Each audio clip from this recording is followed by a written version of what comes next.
much pamumulitika ito. Kahit ang ibang bansa nagsalita na.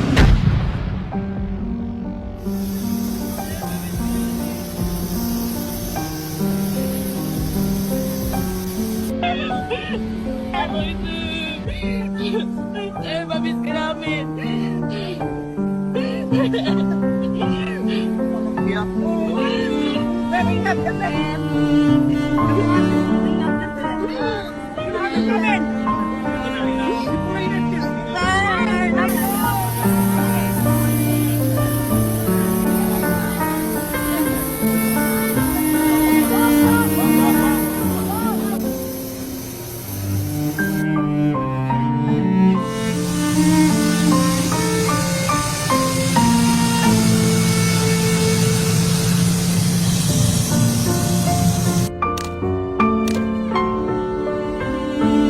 Ikaw ho ba nagplano ng lahat ng ito? Hindi naman, hindi naman. It was a group effort. Secretary Chidoro was there, Secretary Anyong was there too, and the President and I.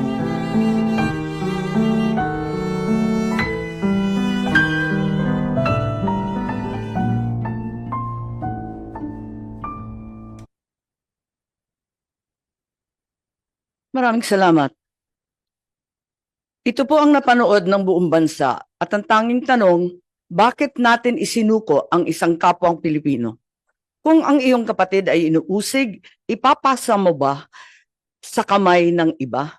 Kung ang iyong ama o di kaya ang iyong lolo pa, matanda na at may sakit, kinakaladkad palabas ng inyong tahanan, manunood ka ba na parang wala lang? Ganito ang nangyari ngayon. Isinuko natin si Rodrigo Roa Duterte sa dayuhan na para bang wala siyang sariling bayan, na para bang hindi na natin kayang humusga sa sarili nating tahanan. Here we are watching as a fellow Filipino, a leader, a father, a grandfather, a man who served this country is taken not by his own people, but by outsiders who claim the right to judge him. Sabi nila, batas ang dapat manaig. Tama. But whose law? Ours or theirs? Since when did the Philippines become a province of The Hague? Kung kaya nilo itong gawin sa isang dating pangulo, sino na lang ang susunod? If they can march into our house and take one of our own, what stops them from doing it again and again? To you, to me, to any of us. What protection can we guarantee our OFWs eking out a living overseas? This is bigger than Duterte. This is about our dignity as Filipinos. Ngayon pa lang ito nangyari sa buong kasaysayan ng Pilipinas. Pero paano kung mauulit? Paano kung sa susunod, ibang Pilipino naman, ang kinaladkad papalabas? The Senate will seek answers, and if there is indeed wrongdoing, we will make certain to put up safeguards so this never happens again. We are not here to fight, least of all, to fight each other. We are here to find the truth. Because a country that does not demand answers will always be at the mercy of those who dictate the questions. Ang hustisyang ipinapataw ng dayuhan ay hindi hustisya. Ito ay pang-aalipin. Ito ay pagkontrol. At mga kababayan ko, hindi tayo alipin. Tayo ay Pilipino. At kung Pilipino ka, hindi mo kailanman isusuko ang iyong kapwang Pilipino. Hindi mo isusuko ang iyong pagiging Pilipino. We call on Senator Bongo, who also has a preliminary statement.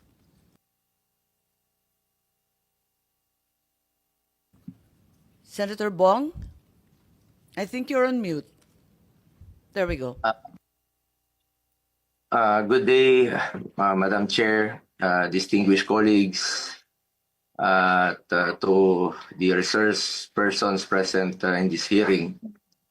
Ang pangunahing tanong ko po sa hearing na ito, paano at bakit tayo umabot sa ganitong sitwasyon?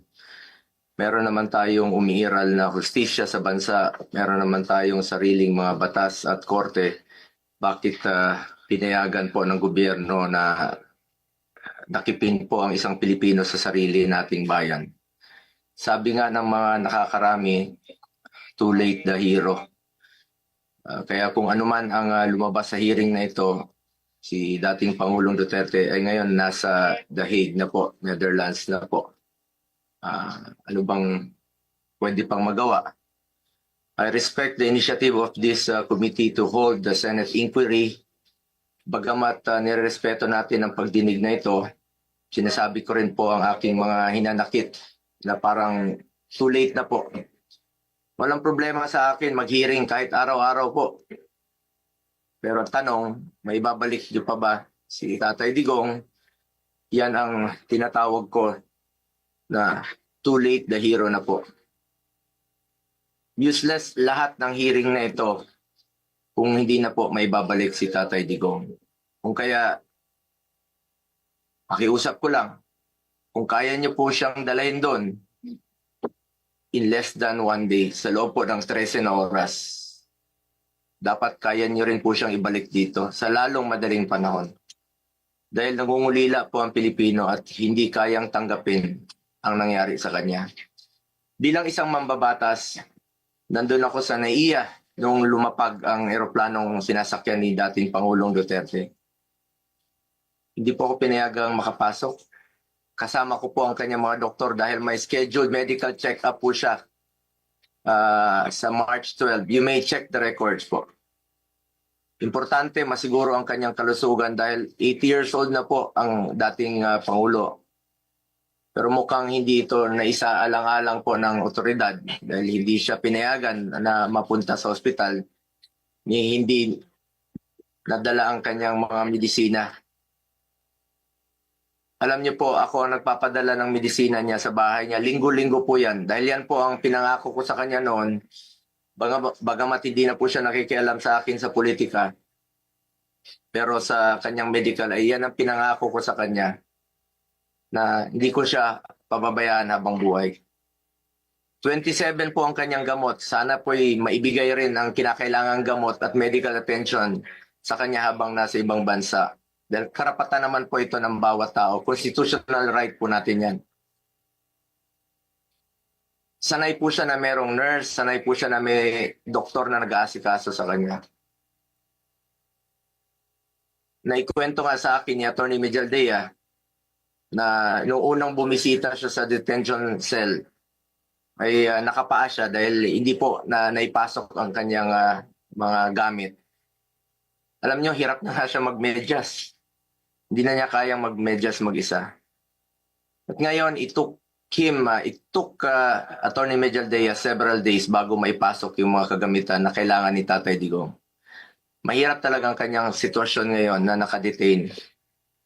Sa unang pagharap ni dating Pangulong Duterte sa ICC, napansin natin iba po ang kanyang pananalita.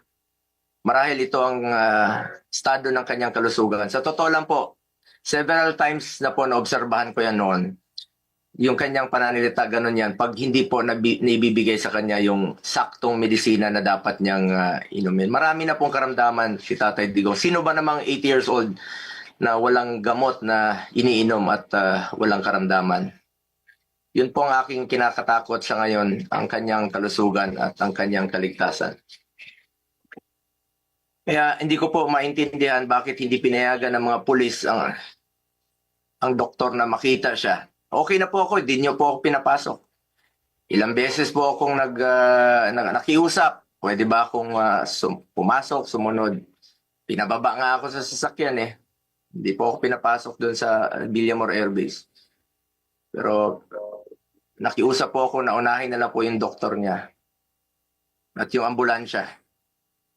Lahat naman may constitutional right to seek medical attention when needed. Lahat ng Pilipino, dating presidente man o normal na mamamayan, lahat ay may karapatan na masiguro ang kalusugan at kaligtasan. Nakakalungkot na isang bagay na ating ipinaglaban para sa Pilipino, hindi maibibigay po sa dating Pangulo na minamahal ng marami. Ganyan ba po ang dapat na trato sa taong minahal ang bayan at minahal din ng taong bayan? Madam Chair, mataas po ang aking respeto sa kapulisan. Lalo na po sa mga babae, mataas po ang aking respeto sa kanila. Noong nakaraang administrasyon, nanumbalik ang respeto ng ating mga kababayan sa kapulisan. Taas noo po ang ating kapulisan, ang ating mga sundalo. as its highest ang respeto sa PNP.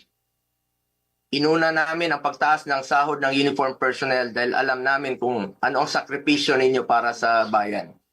Ako mismo bilang SAP noon, ako po nangulit noon na may sakatuparan po ito dahil minahal namin ang kapulisan. Ngunit nakakalungkot, Madam Chair, na noong nandun ako sa NAIA, nakikita niyo naman po sa video, nagtanong lang po ako sa PNP spokesperson kung saan kami dapat pumunta. Dahil sabi ni Chief PNP Marbil sa 250 po. Nilapitan ko po ang inyong spokesperson at hindi po ako sinagot, tinakbuhan po ako. Sana naman bilang spokesperson, konting sagot lamang po. Konting respeto, sumusunod naman po kami sa batas. Hindi naman siguro dapat ipagkait sa atin ang respeto at higit sa lahat ang katotohanan. Sa totoo lamang po, ilang beses na po nagsinungaling si now Brigadier General Jean Pardo. Sana po, ma'am, bilang spokesperson, totoo lang po ang sabihin mo, alang-alang sa bayan. Your duty is to be loyal to our flag and to our country. Minahal namin kayo ni dating Pangulong Duterte. Sana, konting respeto lamang po. Kung nagawa niyo yan sa akin, magsinungaling, mas nagagawa niyo po yan sa ibang tao. Respeto lamang sana. Gaya ng pagrespeto at pagmamahal namin sa uniform personnel. Pangalawang beses na po ito na hindi ka sumagot ng totoo. Sa interview mo, sinabi mo nagpupunas lang ng pawis ang ilang pulis na nakuna ng video na umiiyak habang inaaresto si Pangulong Duterte. Mapigilan mo bang umiyak? Nasasaktan po yan. Doon lamang po tayo sa katotohanan at piliin nyo lang laging magsabi ng totoo alang-alang sa bayan. We must always entrust our loyalty to the Filipinos, to our flag, and to our country. Di naman po parating sinasabi ni dating Pangulong Duterte sa inyo. Just be loyal to our country and to our flag. Last, gusto nating malaman kung may nalabag ba na proseso ang pamahalaan, nabigyan ba po ng due process ang Pangulo dahil kung seryoso tayo sa pagbibigay ng hustisya, unang konsiderasyon dapat ang karapatang pantao at ang pagsunod sa due process. Sa totoo lamang po, hindi na po tatakbo si Tatay Digong sa inyo. Di na niya kayang tumakas. At alam niyo po yun. Di na niya kaya kayong takbuhan. Dahil hirap na nga siya maglakad, nagsusungkod na nga lang po siya. Imbis na umunlad, bigla tayong umurong. OFWs, pinapauwi natin. Noon, ginagawa natin ang paraan. In fact, si dating Pangulong Duterte, sumusulat yan sa mga king o sa leader ng ibang bansa para makauwi. And even nagre-raise tayo ng blood money para makauwi lang yung mga kababayan natin. Pero bakit baliktad niya yan? Bakit isinuko po ang sarili nating lahi? Hindi ko lubusang matanggap na siya ay nililiti sa ibang bansa gayong siya ay isang Pilipino. Samantalang mayroon naman tayong maayos na judicial system sa ating bansa na nirerespeto. Kasarinlan yan bilang isang bansa. May sarili tayong batas, may sarili tayong proseso, may sarili tayong korte at may kakayahan tayong panagutin ang sinumang nagkakasala sa ating bayan. Madam Chair, this is now a matter of principle, justice, and humanity. Hindi ba't may sarili tayong sistema ng hustisya? Kapag may Pilipinong nagkasala, dapat tayo po ang husga. We must protect our citizens and we must stand as one. Dagdag pa dito, Madam Chair, mula noon hanggang ngayon, naninindigan naman po si Solicitor General Minardo Guevara na walang jurisdiction ng ICC sa ating bansa. Kung consistent po ang gobyerno sa posisyon na ito na hindi kilalanin ang jurisdiction ng International Criminal Court, bakit hinayaan po nitong ma-implement ng warrant of arrest ang Interpol mula sa isang korte na hindi naman natin kinikilala? Kung wala naman talagang jurisdiction at may warrant of arrest ang Interpol o ICC, sana binigyan muna ng pagkakataon ng gobyerno through the proper authority like judicial court na i-verify o suriin ang validity ng arrest sa warrant. Ang issue na ito ay hindi lamang para kay Pangulong Duterte. Ito ay mahalagang usapin sa soberanya ng Pilipinas ang nakataya dito. Alang-alang sa ating mga bayaning nagbuwis ng buhay upang makamit lang ang ating kalayaan. Alang-alang sa ating ngayon na patuloy na inaalagaan ang ating soberanya upang ang ating mga anak at mga anak ng ating mga anak ay mamumuhay ng isang bansa na malaya at nirespeto ng ibang bansa. Ang bawat Pilipino, mataas o mababa man ang katayuan sa buhay, dapat may gobyernong masasandalan na hindi siya pababayaan. Former president man o hindi, karapatan yan, lalo na po pagdating sa kanyang kalusugan, kaligtasan at buhay. Sa huli, bagamat andon si Tatay Digong na buong tapang na hinaharap ang kasong isinampa sa kanya, tulad ng kanyang paulit-ulit na ipinangako, napakasakit po sa dibdib na pagkatapos niya isakripisyo ang kanyang sarili para sa kinabukasan ng ating mga anak at ng bawat Pilipino, ni isang Pilipino ay hindi huhusga sa kanya. Imbis na ibigay sa Pilipino ang paghusga sa mga ginawa ni dating Pangulong Duterte na paglaban sa droga at kriminalidad, sadly, hindi po ganun ang nangyari. Sabi ko nga, para sa akin, Pilipino po ang dapat humusga sa totoong sitwasyon sa bansa.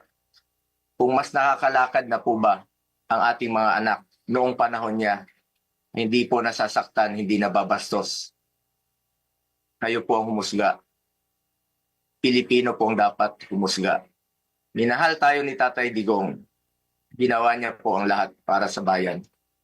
Tanda na po siya. Ayaw na nga niyang tumakbong presidente.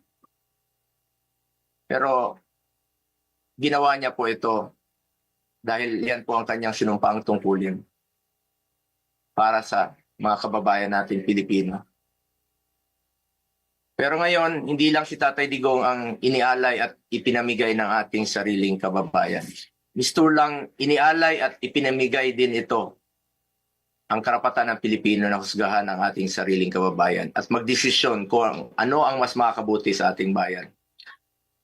As I said, March 11 was indeed the saddest day in our history. Sana po, hindi na po ito maulit. Marami pong nasaktan na Pilipino. Salamat po.